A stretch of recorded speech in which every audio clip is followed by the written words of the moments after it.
So I'll be shifting to studio setup this week, and while it gets ready, I'm gonna make a video or two where I basically have to share my screen, and that's all.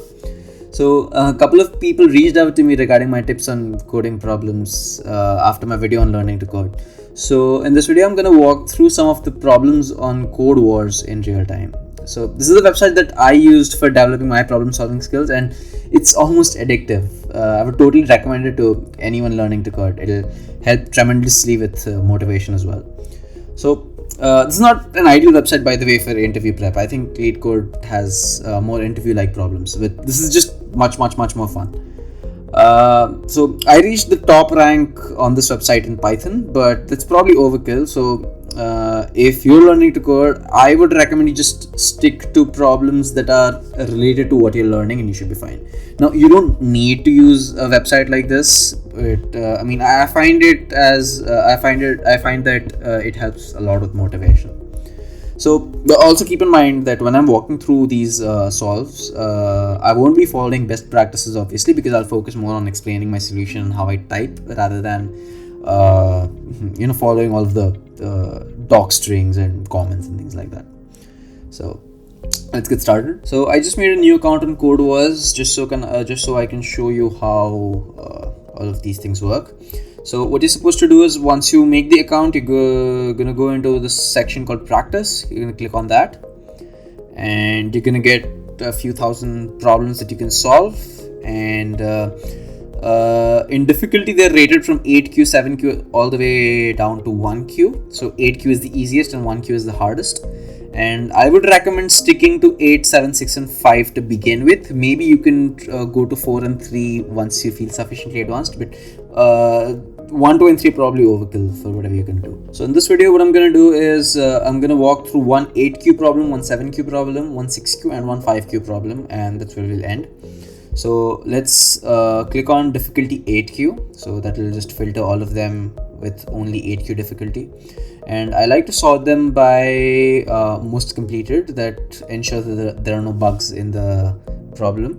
And then I can just go through all of the topics and see which topic is related to what I'm learning right now. For example, if I was learning arrays, I would click on this one because this is an arrays problem. If I was learning strings, I would go on this one, and so on.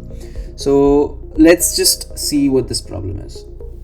So I'll click on that, and now it'll take me to this page where it gives me a description. And on the description, you'll get the problem statement. So we're gonna get an input of an array of numbers, and we're supposed to return the sum of all of the positive ones. So here's an example. If our array is 1, -4, 7 and 12, we're only supposed to pick 1, 7 and 12, and we're supposed to add them and return the number 20. If there's nothing to sum, then the sum is supposed to default to 0. So this is a reasonably easy problem. So let's train, and when we click on train, we get this sort of screen. So we're supposed to type a solution here, and I'll show you what the other things mean. So I'll just remove this comment here, and what you see here is the problem statement once again.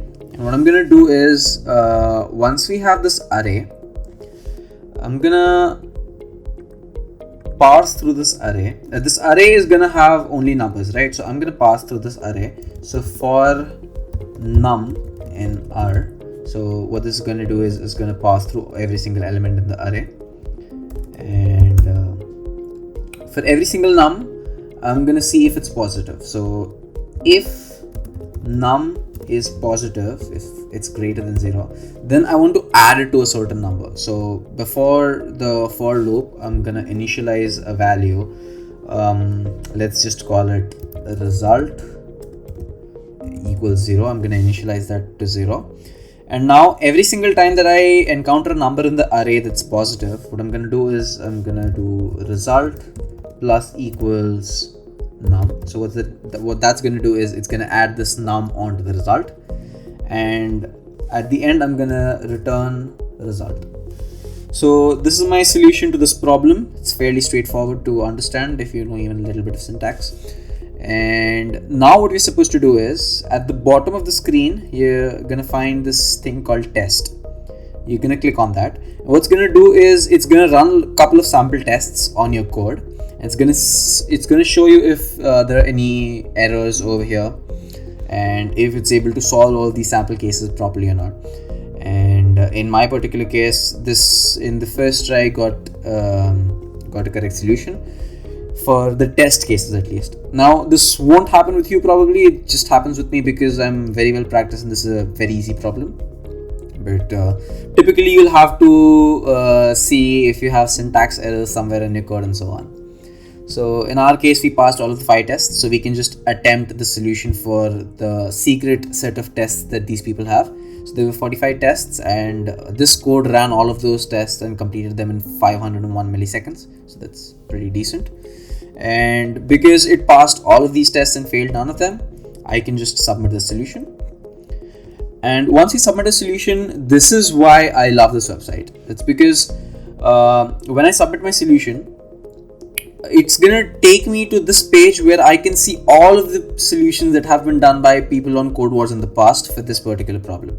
So what about 1,200 people did was they just had this one-liner. So they just did a sum of x for x and r if x is greater than 0. So this is a reasonably advanced technique where you basically are making an array in a sense, and then you're summing over that array, and this is a conditional for that array. So this is one of the ways you can do it, and you can look at all of these solutions and you can see what are the different logics that other people have used. Some of the people rate them for best practices and so on. So let's just look at some more. So this particular solution is sort of a best practice. It's probably going overboard, but what they're doing is they are providing a doc string here that explains what the function input and output are going to be. And for most of the lines of the code where you're doing something, you're just writing a comment on the side so that other people find it easy to read. So you can just learn from these people after you solve every single problem, and you can, learn to code in the real world much quicker this way. So let's get going with the next one. So once again, we go to practice and we follow the schedule of pressing 7Q and we sort by most completed, and let's see which one is good for us. So let's suppose I'm practicing on strings. So let's try to see if there's a good strings problem that I can find. Okay, so this one is strings and puzzles and fundamentals, so maybe this will be fun. Let's see what this is. So this time, no story, no theory, just examples below show you how to write the function. Okay, so there's a function called ACCUM where you pass in a string and you're supposed to return something like this. Okay, so for the first letter in the string, you're supposed to return the first letter. The second, for the second letter in the string, you're supposed to return that letter twice. Then this letter has to be submitted 3 times. The next letter has to be submitted 4 times, and so on. And the first of all of these inputs are caps.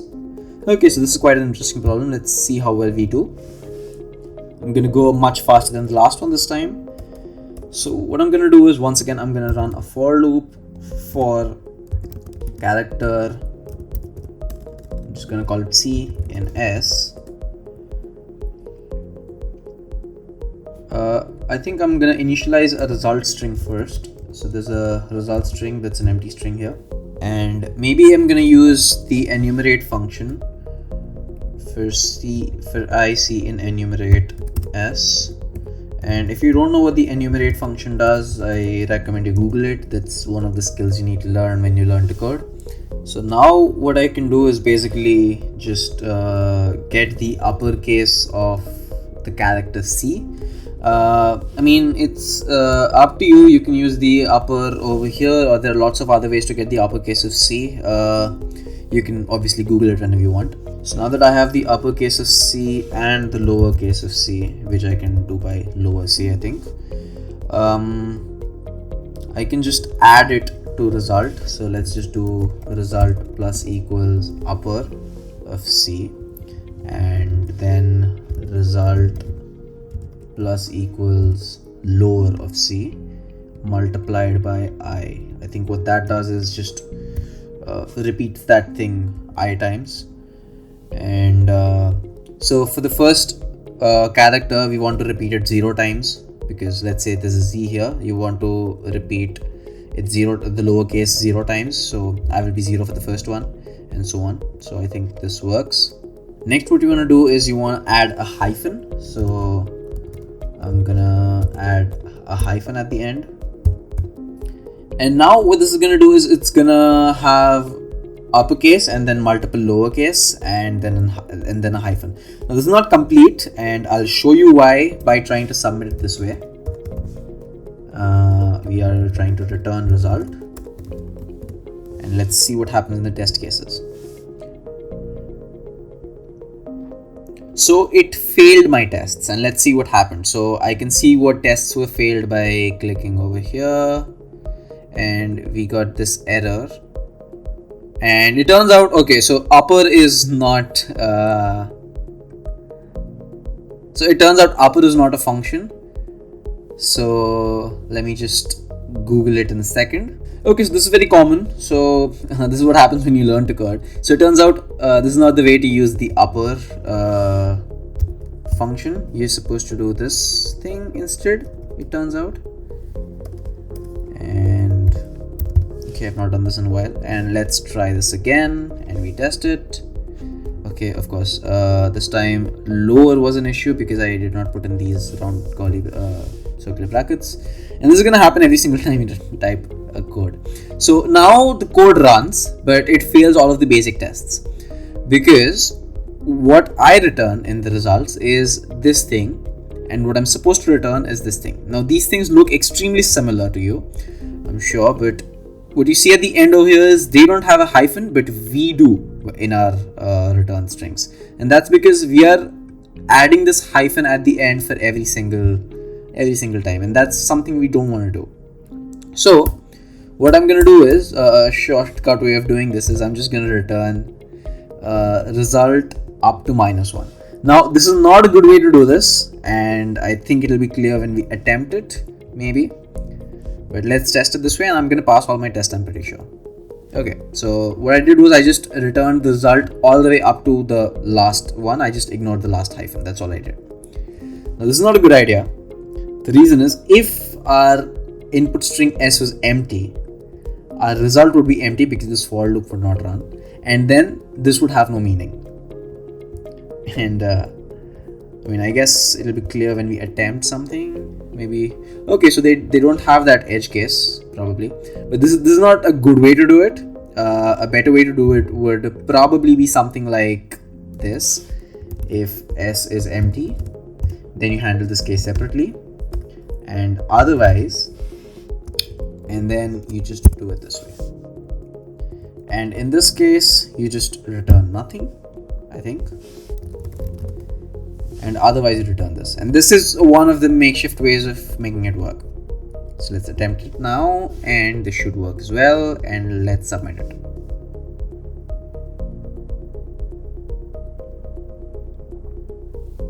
Okay, so when you look at the solutions, you saw that my solution was reasonably lengthy.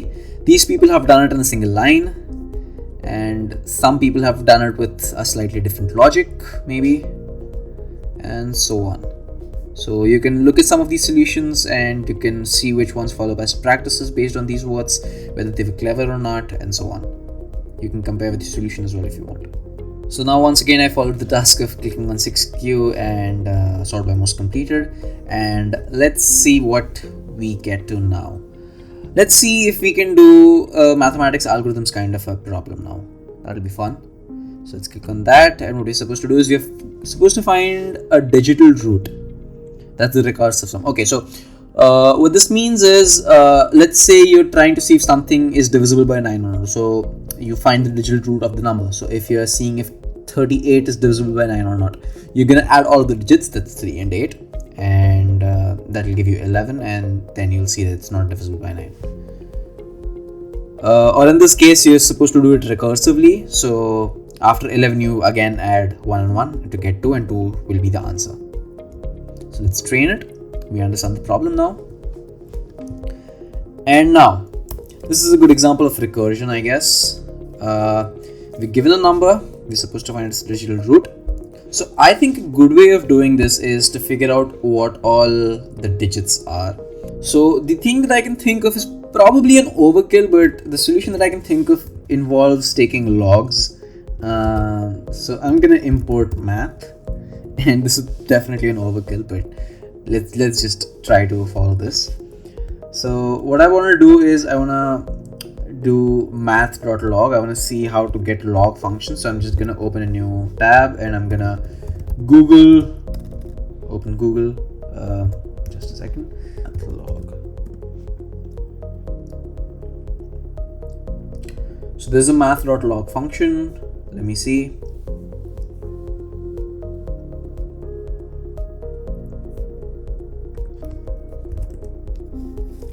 There's also a math.log10 function, so I'm going to use that. So I'm going to use math.log10 of n, and when I find that out, it'll give me an idea of how many digits there are in n. Now there are lots of other ways to do it, but this is just what I could come up with. And of course there are a lot of edge cases that you need to take care of. But basically this should give you the number of digits that there are, right? Let's see what the log of 14 is, for example. It's 1 point something, right?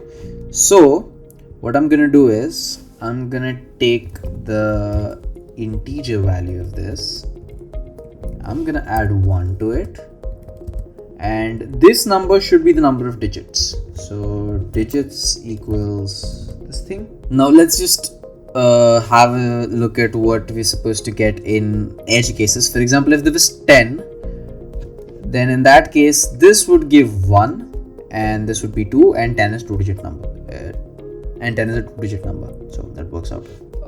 This says that it's a non-negative integer, so 0 could be one of the inputs and we cannot take.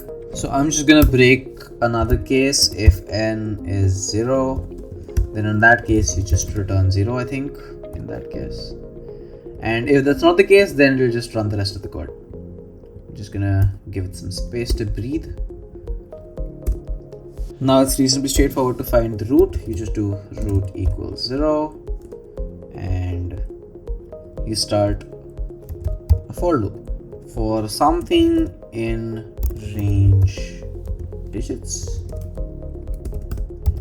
Root equals root plus n mod 10, and then you just divide n by 10. N is n by 10, and you recursively keep on adding this, and when we return root we should get our answer. So let's test this code.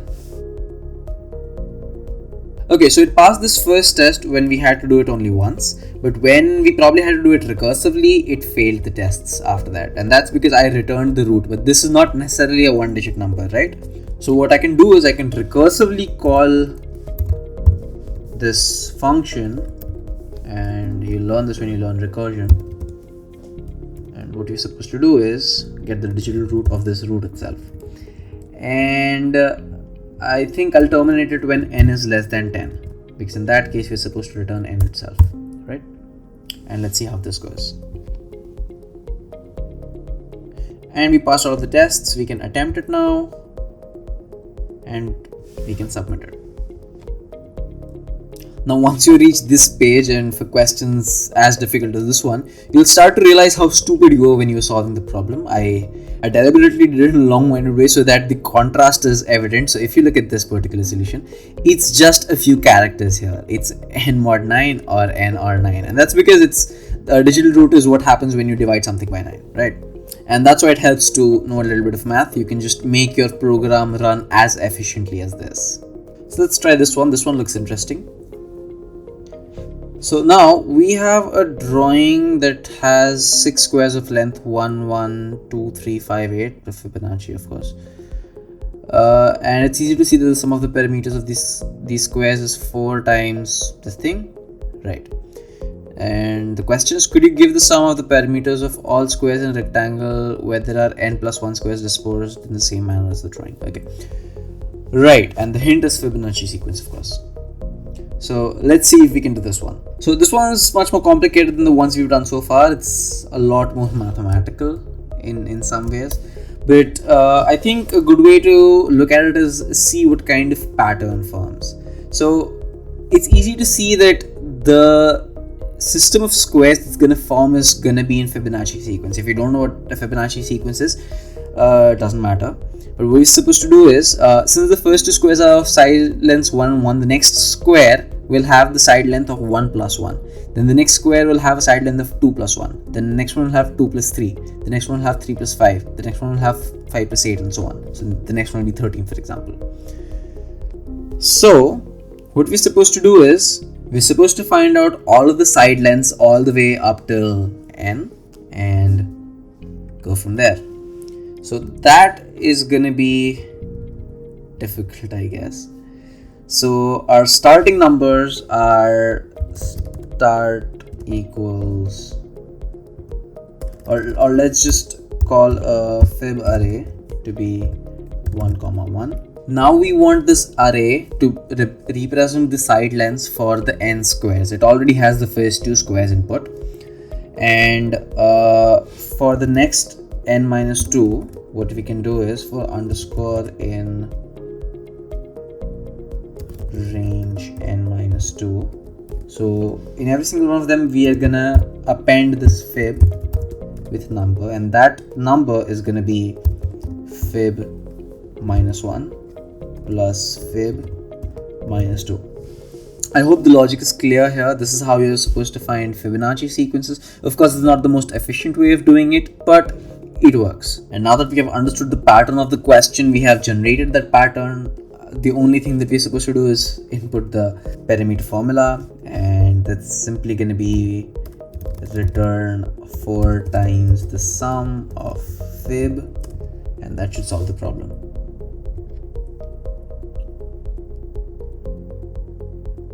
Okay, so it did not. So let's see where the issue was. So I think what's happening is the number of squares that this particular algorithm is considering is 1 less than what it should consider. And the reason I say this is because my solutions are consistently lower than the expected solutions. So in that case, I think this will have to be n minus 1, and you can check why that is. And let's attempt again. Let's test again. And so we have passed all of the tests as expected, and let's attempt. So it took about 10 seconds to solve this problem for us, and if you know how to generate the Fibonacci in a much simpler way, in a much more efficient way, then I mean it should take much smaller time for you. But I think I'm gonna work with this. And when we look at the other solutions, this one just generates the Fibonacci sequence in a slightly more efficient way, and then it finds out the perimeter just like I did. This particular solution finds Fibonacci while adding it to the perimeter, so that's another way of doing it. But that's the thing, as you go from Q8 to Q7 to Q6 and so on, at some point your Python knowledge is no longer the thing that hinders you, and it's your knowledge in figuring out patterns and mathematics that stops you from going forward. So for that reason, I think stopping at Q5 or Q4 is a good idea for most of us. But if you find this interesting, just be my guest. So I hope you enjoyed this little walkthrough, and I'll see you in the next one.